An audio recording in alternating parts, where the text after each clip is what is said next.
और आइए शुरू करते हैं न्यूज पथ पर सफर। सबसे पहले ऐसी तस्वीरें जिनका जिक्र सरेराह है। ये तस्वीरें सुर्खियों में भी है और सोशल मीडिया पर भी है। इनसे आपका बाखबर होना बेहद जरूरी है, क्योंकि चौराहे पर इन्हीं की चर्चा है।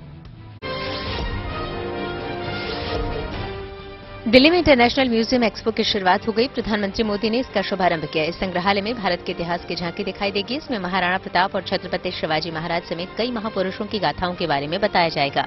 इंटरनेशनल म्यूजियम डे के मौके पर इस एक्सपो की शुरुआत की गई। इस दौरान पीएम ने कहा कि गुलामी के सैकड़ों वर्षों ने भारत का नुकसान किया।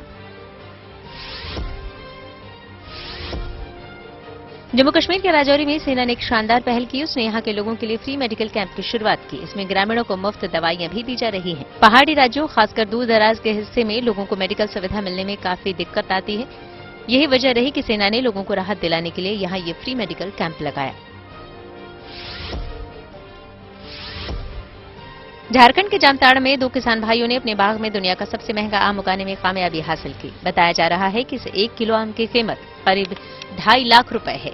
इसे जापान से मंगवाया गया है। इस आम का नाम ताइयो नो टोमागो है और ये जापान के मियाजाकी प्रांत में काफी उगाया जाता है। कहा जा रहा है कि ये कई औषधियों में भी काम आता है। किसान के मुताबिक उसने जामताड़ा के अपने बाग में इस तरह के 8 पौधे लगाए, जिसमें से 3 में फल आने शुरू हो गए। इसी बाग में इंडोनेशिया समेत कई देशों की आम की किस्म लगाई गई है।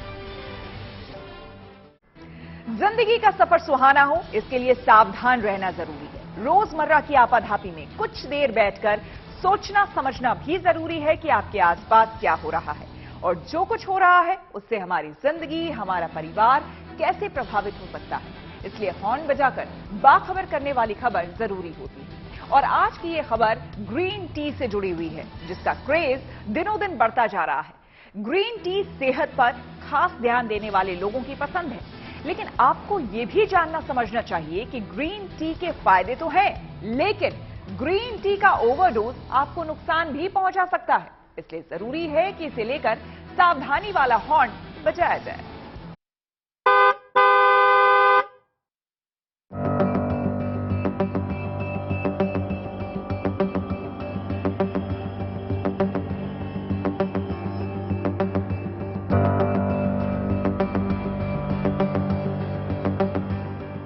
वजन कम करने के लिए लोग क्या क्या नहीं करते। दौड़ते हैं, एक्सरसाइज करते हैं, योगा क्लासेस जाते हैं, स्विमिंग और साइकिलिंग, सब कुछ आजमाया जाता है। तरीके अलग अलग हो सकते हैं, नतीजे भी अलग अलग हो सकते हैं, लेकिन सेहत पर ध्यान देने वाले लोगों में एक चीज कॉमन मिलेगी और वो है ग्रीन टी। क्योंकि माना जाता है कि ग्रीन टी तमाम दूसरे फायदों के अलावा वजन कम करने में कारगर हो सकती है।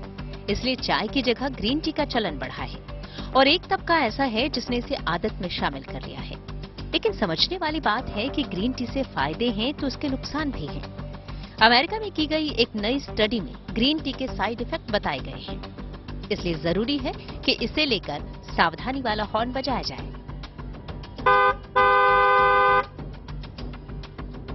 पहले आपको बताते हैं कि ग्रीन टी पर न्यूयॉर्क यूनिवर्सिटी ऑफ रोचेस्टर की नई स्टडी क्या कहती है। इसके मुताबिक ग्रीन टी में मौजूद टेनिन एसिड से दांत खराब हो सकते हैं। टेनिन की वजह से दांतों पर दाग आ सकते हैं। असल में दांतों की सतह पर छोटी छोटी लकीरें होती हैं, जिन पर आसानी से दाग पड़ जाते हैं और दाग आने से दांत काले नजर आते हैं।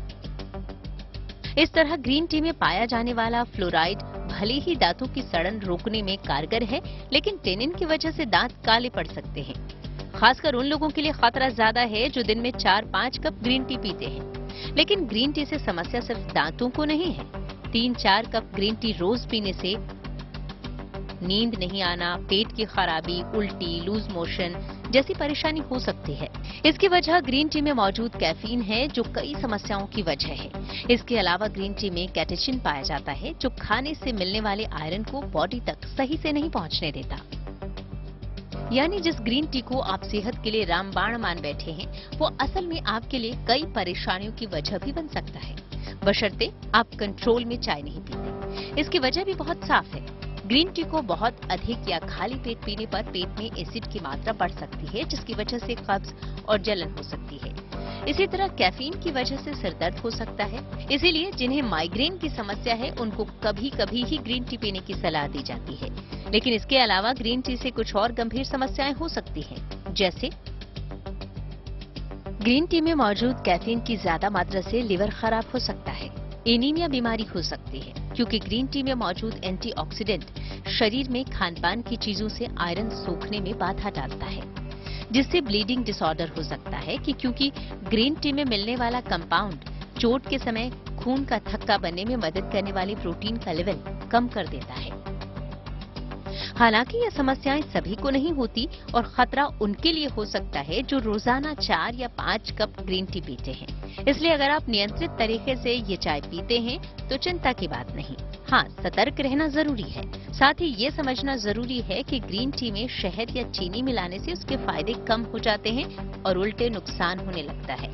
इसमें कोई दो राय नहीं कि ग्रीन टी से वजन कम करने में मदद मिलती है, तनाव दूर होता है, त्वचा निखरती है, लो ब्लड प्रेशर सुधरता है और हार्ट अटैक का खतरा कम होता है।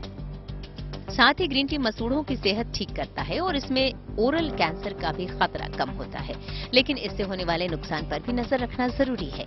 इसे सेहत के लिए परफेक्ट मानकर जरूरत से ज्यादा इस्तेमाल करना ठीक नहीं। इसलिए खुद सावधान रहिए और दूसरों को भी सावधान करने के लिए हॉर्न बजाइए। Bureau report, good news today. Green tea के फायदे और नुकसान को समझने के लिए हमने बात की डाइटिशियन पूजा यादव से। ग्रीन टी में एक टैनिन नाम का पदार्थ प्रेजेंट होता है जो कि हमारी बॉडी के डाइजेस्टिव टिश्यूज को इफेक्ट करता है और बहुत सारे सिम्टम्स हमारी बॉडी में कर देता है, जैसे कि नोजिया फील होने लगता है, स्टमक एक होने लगता है।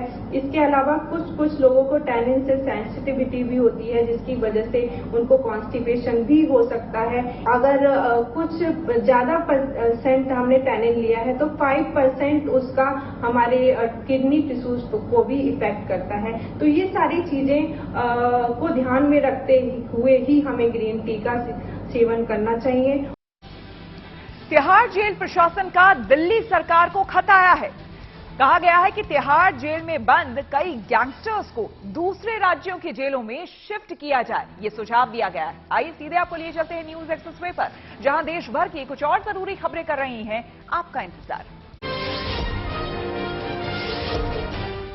केंद्र सरकार ने कानून मंत्रालय में बड़ा बदलाव किया। किरेन रिजिजू को उनके मंत्री पद से हटा दिया गया। अब वो अर्थ एंड साइंस मिनिस्ट्री का कामकाज देखेंगे। इतना ही नहीं, कानून मंत्रालय में राज्य मंत्री एसपी सिंह बघेल का भी पद बदल दिया गया। अब उन्हें केंद्रीय स्वास्थ्य राज्य मंत्री की जिम्मेदारी सौंपी गई। वहीं राजस्थान के सांसद अर्जुन राम मेघवाल को कानून मंत्रालय का जिम्मा मिला। उन्हें लॉ मिनिस्ट्री में राज्य मंत्री स्वतंत्र प्रभार नियुक्त किया गया। मेघवाल ने ये जिम्मेदारी मिलने के बाद रिजिजू से मुलाकात भी की।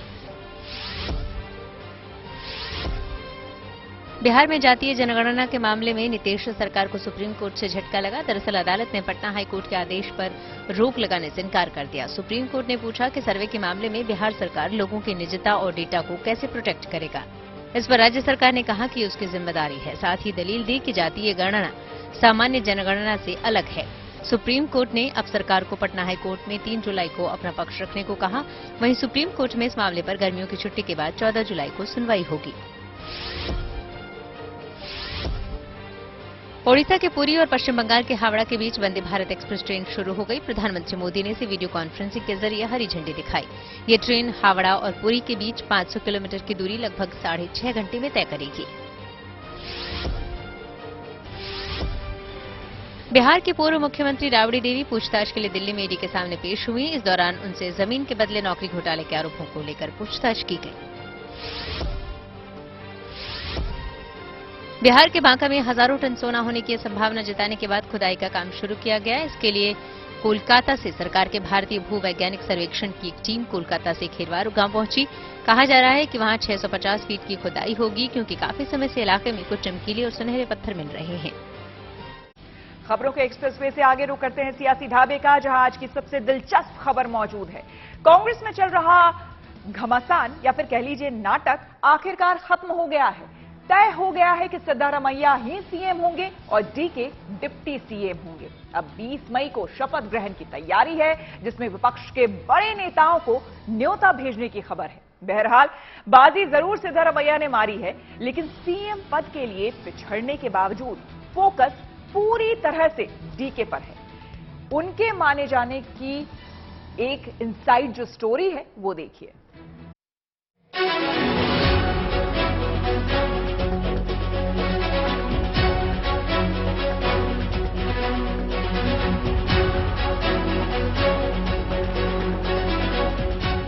इस तस्वीर के साथ ही कांग्रेस की टेंशन खत्म हुई।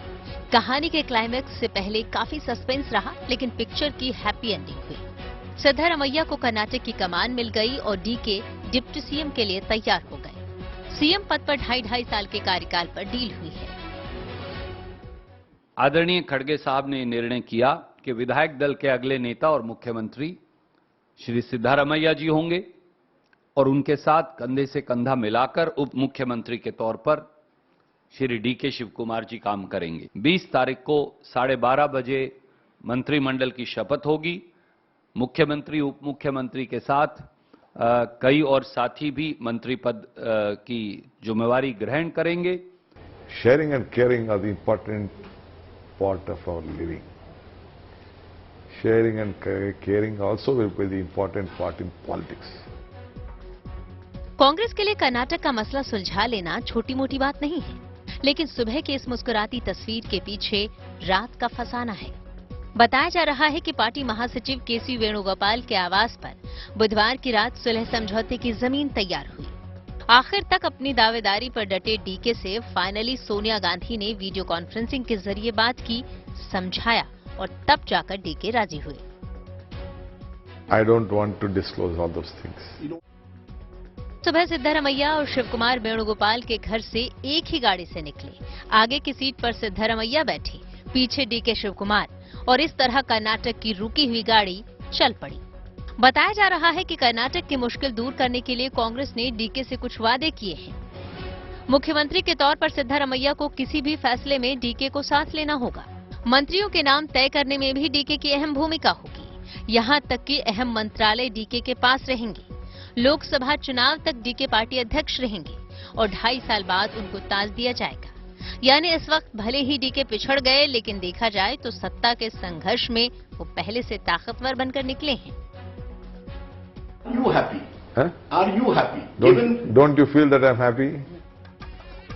वैसे कांग्रेस की मुश्किलें भी बेहिसाब हैं। दिल्ली में चल रहा नाटक खत्म हुआ तो उधर बेंगलुरु में बवाल शुरू हो गया। किसी ने लिंगायत समुदाय की आवाज उठाई तो किसी ने दलित समुदाय की। This has been a demand for a long time. 70 years, 75 years after independence, still their aspirations have not been fulfilled.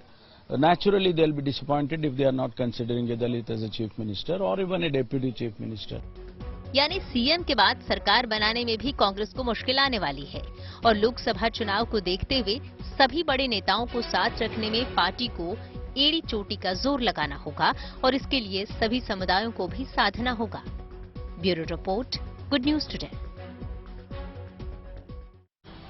और न्यूज पथ पर आगे धन बाजार है, जहां शेयर बाजार से लेकर कारोबार तक की सभी अहम खबरें होती है और इसका सीधा रिश्ता आपकी आमदनी और आपकी जेब से होता है। तो तेज रफ्तार खबरों के बीच ये जरूरी खबरें छूट न जाए, इसलिए आपको सीधे लिए चलते हैं धन बाजार।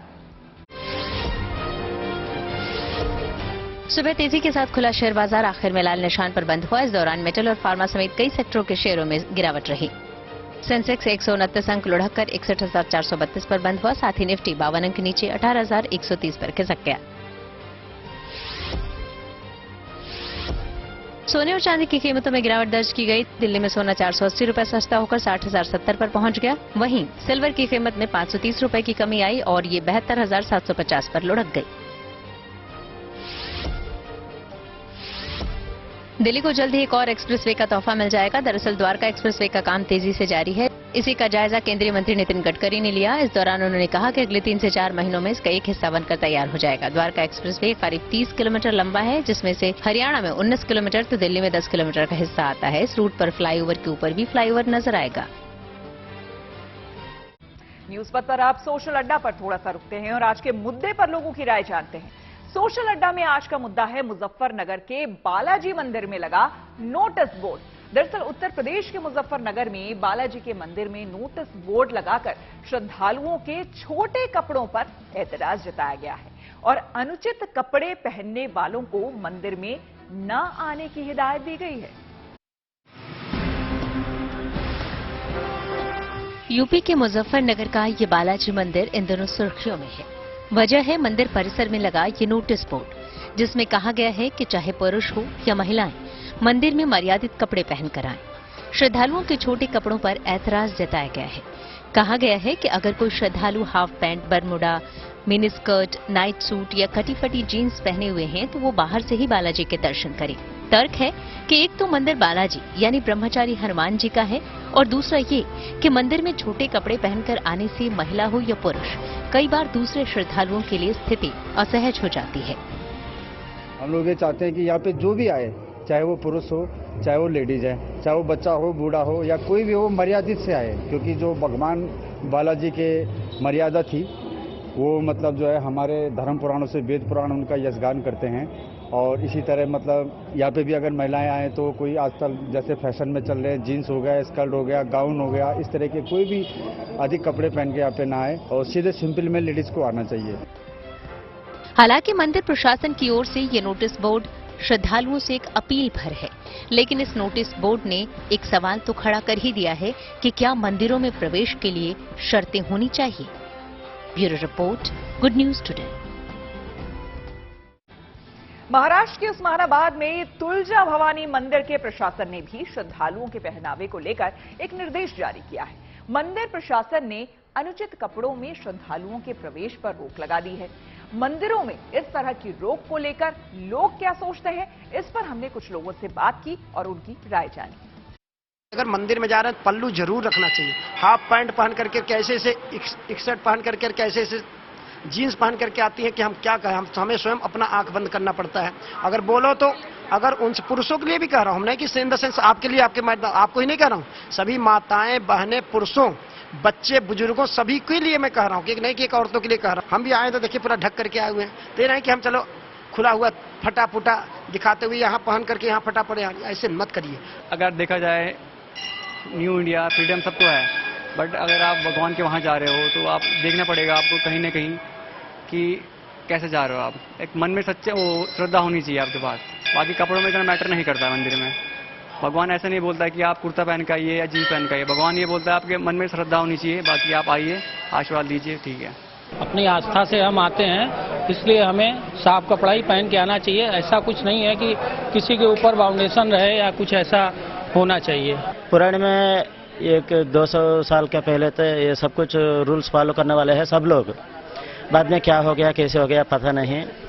तो पंडित जी लोग जाएंगे रूल्स फॉलो करके, बाकी लोग अपने अपने जो जीन्स पैंट्स और बहुत कुछ ड्रेस वैरायटी ड्रेस पहन के जा रहे हैं, आ रहे हैं। ऐसा कहीं भी भारत के किसी भी मंदिर में ड्रेस कोड अलाउ नहीं है। मन साफ होना चाहिए, सच्चे मन से कोई भी देवी हो या देवता हो जाके दर्शन करना चाहिए। ये फैसला तो खैर लोगों का अपना ये गलत है। मन सफा होना चाहिए। हम जिस भी बेस में बाबा का या भगवान का दर्शन करने जाएं, सिस्टम अलाउ न किया है किसी भी दर्शनार्थी के ऊपर कि आप इसमें आइए, उसमें आइए, या ये पहन कर आइए, वो पहन कर आइए। ऐसा किसी के ऊपर लागू नहीं करना चाहिए मेरे ख्याल से। कोई गरीब हो या अमीर हो उससे कोई मतलब नहीं है, फटे हुए कपड़ों से मतलब नहीं, लेकिन धर्म की जगह पर शरीर पूरा ढका हुआ होना चाहिए, चाहे वो लेडीज हो, जेंट्स हो, बच्चा हो, बुढ़ा हो या जवान हो। इमरान खान का दावा कि हो सकती है गिरफ्तारी, तो वहीं शहबाज सरकार ने दिया है देश से बाहर जाने का विकल्प। आइए आपको सीधे ये चलते हैं न्यूज एक्सप्रेसवे पर, जहां पर विदेश से जुड़ी कुछ और जरूरी खबरें आपका इंतजार कर रही हैं। मुंबई हमलों के आरोपी तहव्वुर हुसैन राणा को भारत लाने का रास्ता साफ हो गया। अमेरिका के कैलिफोर्निया की अदालत ने पाकिस्तानी मूल के कनाडाई नागरिक तहव्वुर को भारत को सौंपने की मंजूरी दे दी। अदालत में ये दलील दी गई कि तहव्वुर ये जानता था कि उसके बचपन का दोस्त डेविड कोलमन हेडली लश्कर के साथ जुड़ा है और मुंबई हमले के लिए साजिश रच रहा है। साथ ही कहा गया कि उसने हेडली के कवर के तौर पर भी काम किया। जापान में होने वाले G7 शिखर सम्मेलन की शुक्रवार से शुरुआत होगी। इसके लिए नेताओं का वहां पहुंचना शुरू हो गया। अमेरिकी राष्ट्रपति जो बाइडेन और ब्रिटेन के पीएम ऋषि सुनक जापान पहुंच गए। इस बीच इटली की प्रधानमंत्री जॉर्जिया मेलोनी भी इस सम्मेलन के लिए जापान पहुंच चुकी हैं। पीएम मोदी शुक्रवार को जापान रवाना होंगी। नेपाल के पर्वतारोही कामी रीता शेरपा ने माउंट एवरेस्ट फतह करने का एक और रिकॉर्ड बना दिया। वो फिर सबसे ज्यादा 27वीं बार माउंट एवरेस्ट पर चढ़ाई करने वाले दुनिया के पहले शख्स बन गए। 53 साल के कामी ने बुधवार को ये कामयाबी हासिल की। पिछले हफ्ते ही उनके साथी पर्वतारोही पसांग दवा शेरपा ने उनके पिछले रिकॉर्ड की बराबरी की थी, पर अब कामी रीता फिर आगे निकल गए।